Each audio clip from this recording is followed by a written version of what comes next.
Hugh Stevens on BBC Radio 1.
Come Home Now, the first track in session. That was Daywave, and Jackson Phillips is on the line. You are Daywave.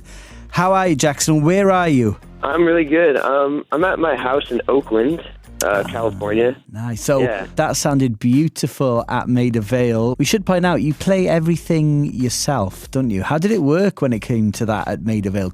Well, for the recordings, I like to kind of do everything myself, so I do everything one at a time, and I've worked with people in the past, and for this project I really wanted to just keep it just to myself because I figured that would be easier. I wouldn't have to rely on other people, and then I just liked the way it was turning out. Yeah. And then for the live band, all my friends are great musicians, so it was really easy to get a group of guys together to help me play it live. Take us back to the beginning then, because I read, I think it was the Billboard interview, saying that you were a jazz drummer and you studied to be a jazz drummer. Yeah, I was a drummer from the time I was like 9 years old. And then I ended up going to Berklee College of Music in Boston. Right. And at that point, like, I had gotten really into jazz. In high school, I was really into, progressive rock, and then, like, I got into fusion and kind of anything that was, like, complex. It was really fun to play on drums. But I felt like it was really competitive, and no one was nice to each other, and I wasn't really enjoying it. So I started playing piano, and I was really into, like, Dilla and, like... I'm going to stop you right there. We should hear a little bit of Jay Dilla. So this was what changed everything for you.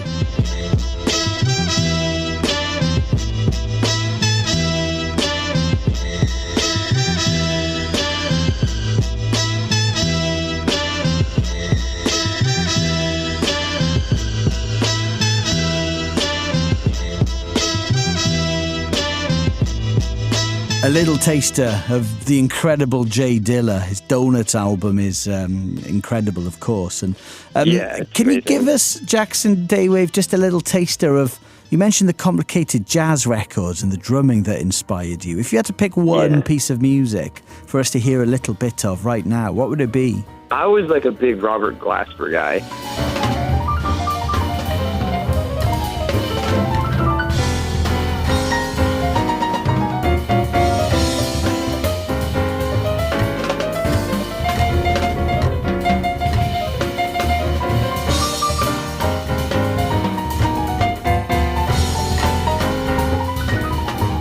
When I got into the Robert Glasper stuff, it really, like, it pushed me into the Dilla stuff, and then that's how I was able to get into, like, making recordings and beats, sort of, I guess. And then that turned into making songs. Which is what we're going to hear again right now. More in session then from Daywave at Maida, Vale. And tell us about this song. This is Headcase next. That's the name of the first EP. That was like that was the last song I ended up putting on the EP, and then I liked the name, so I was like, I'm going to make this the name of the EP too. I think that's fair enough. That's absolutely fine, Jackson. Yeah. Well, I love this, so let's hear it. This is Daywave in session, Headcase.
Headcase in session. You're listening to Daywave on BBC Radio 1.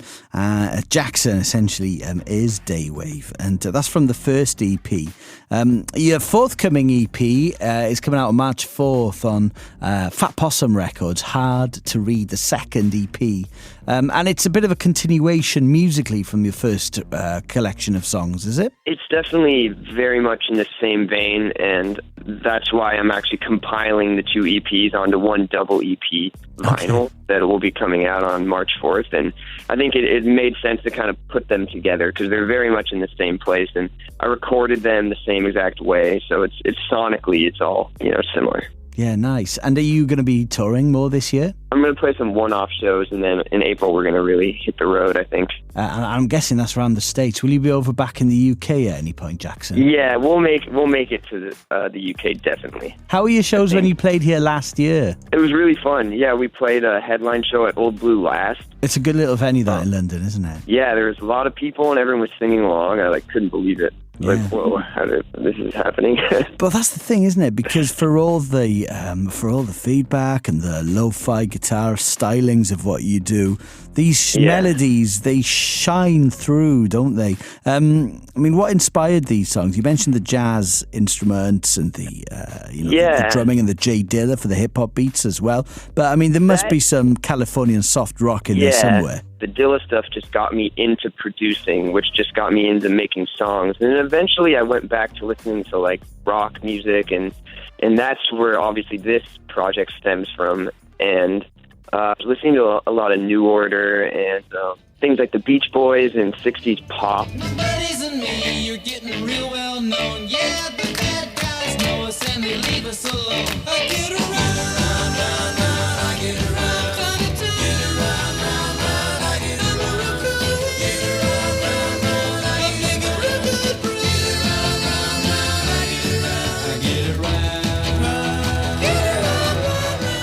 Get around, I've always listened to pop music in general, so that kind of informs my writing sensibility. Do you sometimes come home after a Daywave recording session or a show and just go, I'm going to do my jazz drumming, and just kind of bring out the sticks?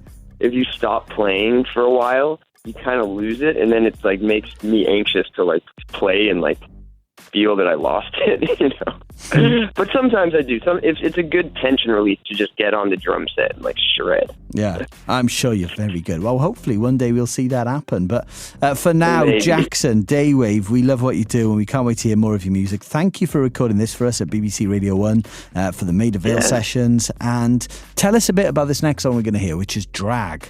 I didn't really think anything of that song, but my manager, he really liked it, and so he was like, we should put this one out. And then that one kind of spread, and that really helped the project. So I don't know, I made that one really quickly. I didn't think too much about it, and it seems like people liked it. Well, we love it, and it's great talking to you, Jackson Daywave. Thank you very much, and this is Drag.